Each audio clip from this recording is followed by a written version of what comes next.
हे कोणाच्या अब्बाचं मुंब्रा नाही असं विधान नितेश राणेंनी केल्यानं नवा वाद निर्माण झालाय। मुंबईजवळील मुंब्रा परिसरात छत्रपती शिवाजी महाराजांच्या पुण्यतिथीनिमित्त आयोजित कार्यक्रमात ते बोलत होते। थेट मुंब्र्याच्या चौकात सभा घ्यायला हवी होती असं त्यांनी म्हटलं।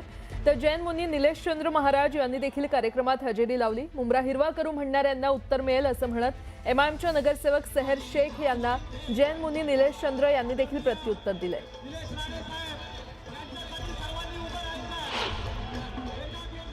तर छत्रपती शिवाजी महाराजांच्या हा पुण्यतिथी या मुंब्रामध्ये जे लोक हिरवापणाचे स्वप्न बघित आहे त्यांच्या बापानं पण समितलं बघितलं होते, पण छत्रपती शिवाजी महाराजांना त्यांना पण फाळून टाकलं। यही वो भगवा है, यही वो भगवा है। छत्रपति जी शिवाजी महाराज सीने से लगाकर चलते थे। कोणाच्या अब्बाचा मुंब्रा नाही आहे, हे आमच्या हिंदू राष्ट्रामधले ही मुंब्रा देवी आहे। मुंब्रा देवी आणि म्हणून आम्हाला इथे सभा घेणं, आमच्या भगवादारी मुंब्रामध्ये जाऊन आमच्या या हिंदू भूमीवर छत्रपती शिवाजी महाराजांचा जयघोष करणं, यासाठी आम्हाला कोणाची परवानगीची गरज नाही। हे जे काय आज तुमच्या आजूबाजूला चालू आहे, हे औरंगाबादचे पिल्लावळ आहेत, हे टिप्याचे पिल्लावळ आहेत, जे ह्या मातीशी गद्दारी करून, या हिंदू राष्ट्राशी गद्दारी करून त्या औरंग्याला परत जिवंत करण्याचा प्रयत्न करतायत। हे तुम्ही हिंदू समाज म्हणून तुम्ही लोकांनी ओळखलं पाहिजे।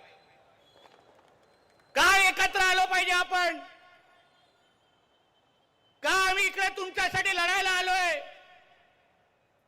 ताके त्या मुंब्राच्या कानोकोपऱ्यामध्ये बसलेले ज्या ज्या मस्जिदीतून माझं हे भाषण ऐकतायत त्यांना कळून दे, ये मेरे छत्रपति शिवाजी महाराज का हिंदू राष्ट्र है। थोड़ा काय लोकप्रतिनिधी झाल्यानंतर इसको हम हरा कर देंगे। ठीक आहे, तिला काय आपण लोकप्रतिनिधी आहे म्हणून तिला काय मोजत नाही, पण तिची ती मानसिकता आहे ती महत्वाची एक समजून घ्या। त्या लोकांना लहानपणापासून हे शिकवलं जातं। हे जे मदरसे आहेत, या मदरसेमधून बसून हे लोकांना हे शिकवतात। त्यांना काय शिक्षण देत नाहीत, डॉक्टर आणि इंजिनियर बनवत नाहीत। त्या मदरसामध्ये बसून फक्त आतंकवादी घडवले जातात आणि म्हणून यांच्या थोबड्यातून हे सगळे विचार बाहेर येतात। म्हणून त्याला वाटतं की इसको हरा कर देंगे। ते सगळे मदरसे बंद करून टाका आणि हे सगळे आतंकवाद्यांना बाहेर काढा। पहिले तुम्ही थोडं थांबा, बघा सरकारच्या एका वर्षामध्ये आम्ही आणला ना धर्म स्वतंत्र कायदा, आणला की नाही? आता धर्म स्वतंत्र कायद्यापर्यंत पोहोचलोय।